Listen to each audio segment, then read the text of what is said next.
Hello friends, আজকে আপনাদেরকে আমি দেখাবো কিভাবে মুরগির মাংস দিয়ে বিরিয়ানি রান্না করতে হয়। সেজন্য বিরিয়ানির মাংসগুলো আগে কেটে নিলাম, এদিকে মশলা ব্লেন্ড করছি, ঢেকে দিয়ে দিলাম।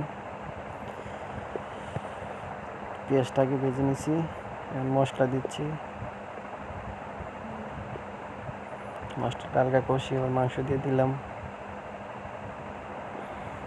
মাংসটা কষানো হলে চাউল দিব,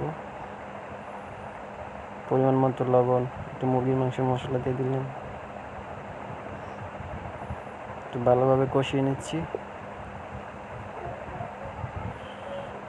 এখন সস দিচ্ছি, দেখেন কি একটা কালার আসছে, ওয়াও চমৎকার। এখন চাউলটা দিয়ে দিলাম,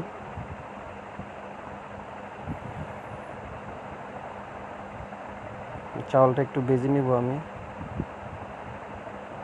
হালকা ভেজে নিচ্ছি। দেখেন ওয়াও চমৎকার একটা কালার আসছে। এখন হচ্ছে পরিবেশনের সময়, তো একটু অপেক্ষা করছি ঠান্ডা হওয়ার জন্য। গরম গরম যদিও বিরিয়ানি খেতে অনেক স্বাদ। এই তো পরিবেশন শেষ।